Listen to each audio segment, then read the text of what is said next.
নমস্কার, আপনারা দেখছেন গ্লোব টিভি, সবার পাশে সবার সাথে। গ্লোব নিউজ নিয়ে এখন আমি সুপর্ণা রয়েছি আপনাদের সঙ্গে। এক নজরে দেখে নেব আজকের বিশেষ বিশেষ খবর। এগিয়ে আসছে লোকসভা নির্বাচন, বাড়ছে ভাঙন। মাছ পচে যাওয়ায় দুর্গন্ধের সৃষ্টি। দোলে বর্ণাঢ্য শোভাযাত্রা ও নগর সংকীর্তন। গঙ্গারামপুর কলেজে পালিত হলো বসন্ত উৎসব। বসন্ত উৎসবে সচেতনতার পদযাত্রা। আমের দারুণ মুকুল এসেছে জলপাইগুড়িতে।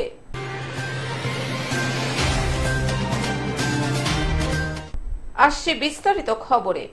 এগিয়ে আসছে লোকসভা নির্বাচন, বাড়ছে ভাঙন। লোকসভা নির্বাচনের দিন যতই এগিয়ে আসছে ততই বাড়ছে বিজেপি, কংগ্রেস ও সিপিএম এ ভাঙন। এবার সিপিএম এর প্রধান সহ 7 জন পঞ্চায়েত সদস্য তৃণমূলে যোগদান করলেন। কংগ্রেস, সিপিএম, বিজেপি এবং নির্দল মহাজোটের দখলে থাকা হরিশ্চন্দ্রপুর 1 নম্বর ব্লকের কুশিদা গ্রাম পঞ্চায়েত এবার তৃণমূলের দখলে। যদিও বিরোধীদের দাবি তাদের সদস্যদের মিথ্যা মামলার ভয় দেখিয়ে ও হুমকি দিয়ে তৃণমূলে যোগদান করিয়েছে। আমি তো অ্যাকচুয়াল সিপিআইএম দল থেকে পাস করেছিলাম বলতে আমার ওয়াইফ পাস করেছিল। পাস করা থেকে ওখান থেকে প্রধান হয়েছিল। আমি তো দীর্ঘদিন টিএমসি করতাম, এমনকি টিএমসির নমিনেশন করেছিলাম। নমিনেশন করার পর আমি কোনো কারণবশত সিম্বল পাইনি। তারপরে সিপিএম আমাকে টিকিট দিয়েছিল। এবার সিপিএম থেকে বিজেপি আমার ওয়াইফ প্রধান হয়েছে। প্রধান হওয়ার পর আমি বর্তমান এই দিদির উন্নয়ন দেখে সমস্ত কিছু এত রকমের পরিকল্পনা যেটা হয়েছে, কন্যাশ্রী থেকে চালু করে রূপশ্রী, ঐক্যশ্রী, যত রকমের প্রকল্প আছে সবাই মানুষ সুযোগ সুবিধা পাচ্ছে। এই দিদির উন্নয়ন দেখে আমি আবার যেখানে ছিলাম পুনরায় সেখানে চলে যাই। বলছি, আজকে কতজন পঞ্চায়েত সদস্য আজকে যোগদান করেছে এখানে? আজকে টোটাল 8 জন। কটা মানে সিপিএম, কটা কংগ্রেস আর কটা বিজেপি? 2টা সিপিএম, একটা ফরওয়ার্ড ব্লক, 2টা কংগ্রেস, একটা নির্দল, 2টা বিজেপি, টোটাল 8 জন। বলছি যে কি কারণে আপনাকে সিম্বল দেওয়া হলো না পঞ্চায়েত ভোটে? এখানে ব্লক প্রেসিডেন্ট যে ছিল আগে, তো একটু টাকার খেলা করে দিয়েছিল, ওটার জন্য টিকিটটা পাইনি। কুশিদা অঞ্চলে ব্যাপক গোষ্ঠী কন্দল দেখা গেছে, এমনকি রাস্তায় টায়ার পুড়তে দেখা গেছে। এটা নিয়ে কি বলবেন? ওটা ওই ব্লক প্রেসিডেন্টের জন্যই ও সময় হয়েছিল। এখন বর্তমান ওরকমের কোনো পরিস্থিতি নাই। এখন কি সব গোষ্ঠীদ্বন্দ্ব কি সব শেষ হলো তাহলে? হ্যাঁ, গোষ্ঠীদ্বন্দ্ব শেষ। হরিশ্চন্দ্রপুর 1 বি ব্লক তৃণমূলের সভাপতি মর্জিনা খাতুনের বাংরুয়া বাসভবনে এই যোগদান কর্মসূচির আয়োজন করা হয়। সিপিএম এর প্রধান সহ বামেদের 3 জন, কংগ্রেসের 2 জন, বিজেপির 2 জন এবং নির্দলের 1 জন সদস্যের হাতে তৃণমূলের দলীয় পতাকা তুলে দেন তৃণমূলের ব্লক সভাপতি মর্জিনা খাতুন। স্বাভাবিকভাবেই পঞ্চায়েত এই মুহূর্তে শাসক দলের দখলে। যোগদানকারীদের দাবি তারা একসময় তৃণমূলেই ছিল।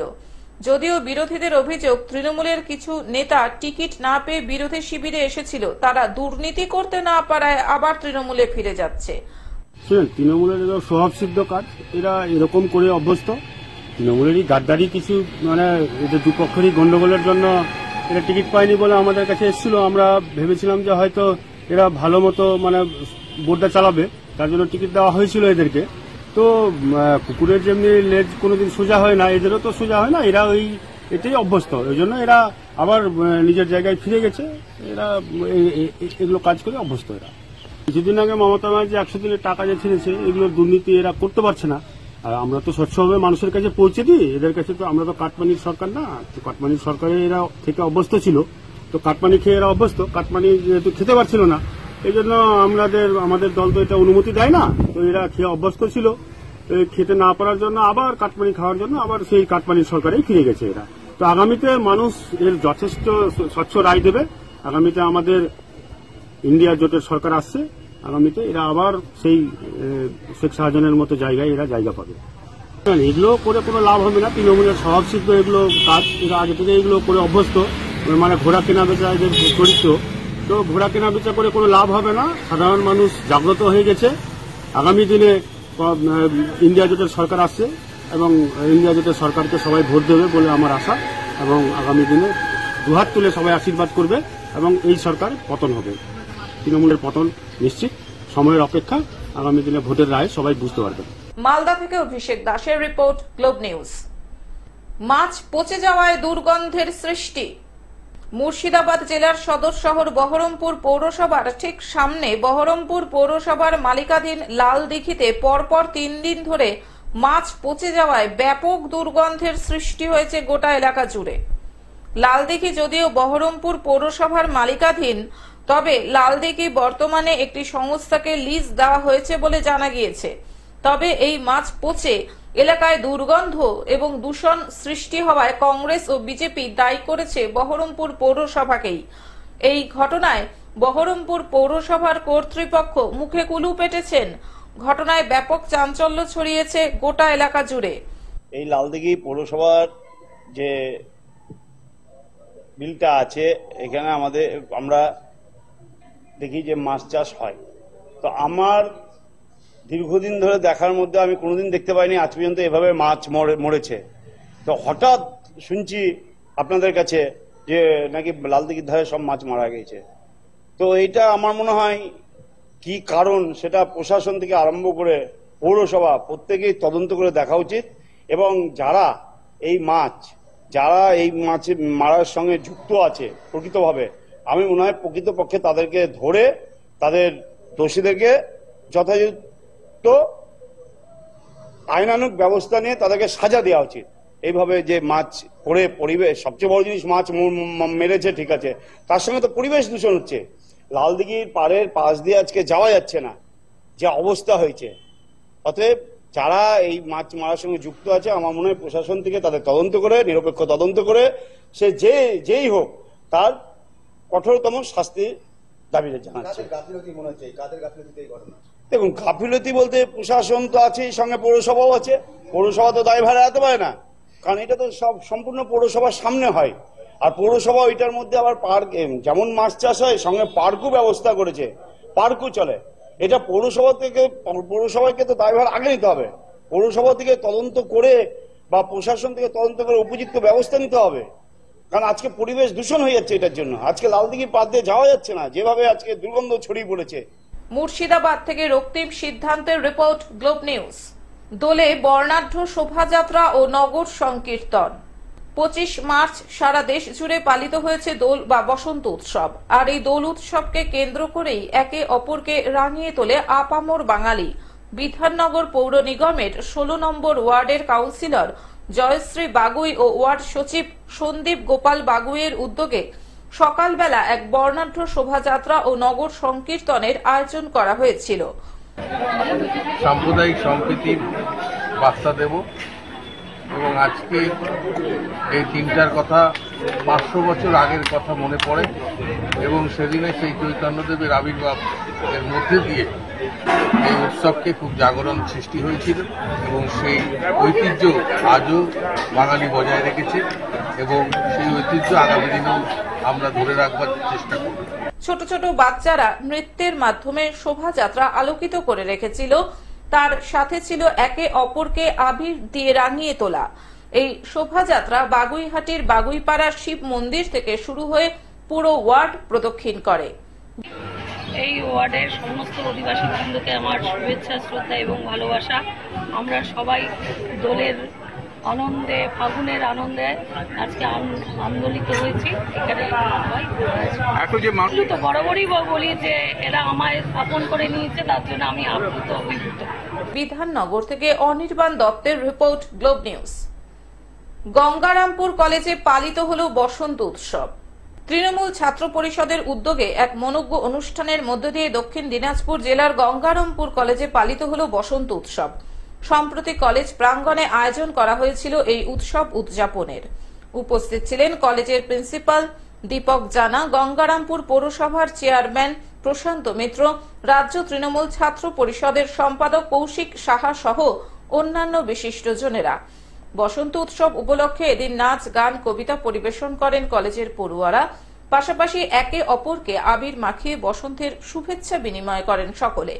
এই প্রথম গঙ্গারামপুর কলেজে বসন্ত উৎসব উদযাপনের আয়োজন করে তৃণমূল ছাত্র পরিষদ।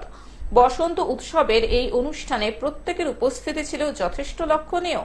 আমি এসেছিলাম গঙ্গারামপুর কলেজে যে বসন্ত উৎসব প্রথম গঙ্গারামপুর ছাত্র সংসদের পক্ষ থেকে এই বসন্ত উৎসব অনুষ্ঠিত হয়েছে এবং তার সঙ্গে সঙ্গে আমরা আমাদের কলেজে একজন দীর্ঘদিনের এই কলেজের চাহিদা ছিল, এই আমাদের গঙ্গারামপুর মানুষের চাহিদা ছিল গঙ্গারামপুরে একজন স্থায়ী প্রিন্সিপালে, সেই প্রিন্সিপাল মহাশয়কে আমরা পেয়ে গেছি, দীপক জানা মহাশয়।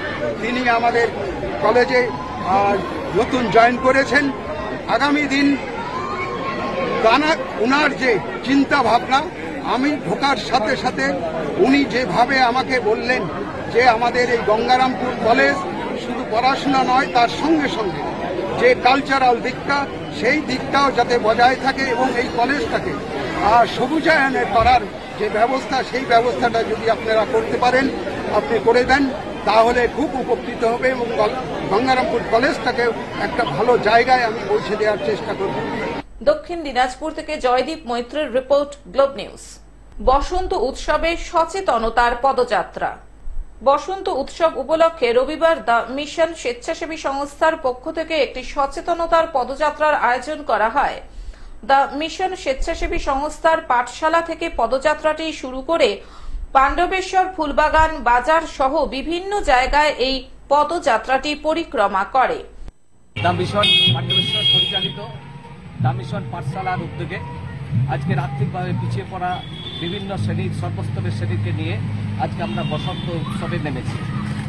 আজকের এই বসন্ত উৎসবের এই পরিক্রমা থেকে আমরা বৃহত্তর জনসমাজের কাছে আমরা একটা বার্তা দিতে যাই, গাছ বাঁচুক তবেই বসন্ত। অতএব গাছ লাগান, প্রাণ বাঁচান এবং বসন্তকে বাঁচান। এবং আগামী হোলিতে বিভিন্ন ধরনের রং নিয়ে নেশাগ্রস্ত অবস্থায় রং খেলে আমরা সেই নেশাগ্রস্ত অবস্থায় রং খেলা থেকে বিরত থাকতে বলছি। অবলা প্রাণীদের শরীরে যেন কোনো রং না দেওয়া হয় এবং জোরপূর্বক নেশাগ্রস্ত অবস্থায় রং খেলা থেকে বিরত থাকার অনুরোধ জানাচ্ছি। পাণ্ডবেশ্বর থেকে সুকান্ত বাগদির রিপোর্ট, গ্লোব নিউজ। আমের দারুণ মুকুল এসেছে জলপাইগুড়িতে। জলপাইগুড়িতে এবছর আমের দারুণ মুকুল এসেছে। অনেক মানুষ সেই দৃশ্য ক্যামেরাবন্দিও করছেন, কারণ এই বছর এখনো পর্যন্ত ঝোড়ো হাওয়া বয়নি। তবে 3 দিন হালকা ও মাঝারি ধরনের বৃষ্টিপাত হয়েছিল, যা আমের মুকুলের পক্ষে অনেকটাই ভালো বলে মনে করা হয়। তাই আমের মুকুলও ঝরেনি, ঝরলেও পরিমাণ অনেকটা কম। ঝড় হলে হয়তো সেই মুকুলগুলো আর থাকবে না। এখনো পর্যন্ত জলপাইগুড়ির বিভিন্ন জায়গায় আম গাছে ভর্তি রয়েছে আমের মুকুল। মানুষজন বলছেন আম গাছে আমের মুকুলগুলো দেখতে খুবই ভালো লাগছে। এখন রাস্তাঘাটে বেরোলেই আমের মুকুল গাছ ভর্তি থাকে। তবে কয়েক মাস পরেই বোঝা যাবে জলপাইগুড়িতে আমের ফলন কতটা বেশি বা কম হয়েছে। এখন চারদিকে মুকুলটা ভালোই আসছে, কিন্তু বৃষ্টির তার কোনো পাত্তাই নেই। গাছে গাছে কি দেখছেন আমের মুকুল নিয়ে? হ্যাঁ, গাছের মধ্যে কি দেখছেন আমের মুকুল? পরিমাণ কতটা? আমারটা ভালোই আছে। বৃষ্টি যদি না হয় তাহলে তো মুকুলটা ভালো থাকবে না। এখন গাছে ভর্তি রয়েছে। জলপাইগুড়ি থেকে সায়ন সেনের রিপোর্ট, গ্লোব নিউজ। এখন থেকে গ্লোব টিভি দেখুন আপনার স্মার্টফোনেও। গুগল প্লে স্টোর অথবা অ্যাপল স্টোর থেকে ডাউনলোড করুন গ্লোব টিভি লাইভ অ্যাপ এবং জিও টিভি অ্যাপ। এছাড়াও জিও ফাইবারেও গ্লোব টিভি দেখুন 1457 নম্বরে। আজকের মতন গ্লোব নিউজ এখন এই পর্যন্তই। দেখতে থাকুন গ্লোব টিভি, সবার পাশে সবার সাথে। নমস্কার।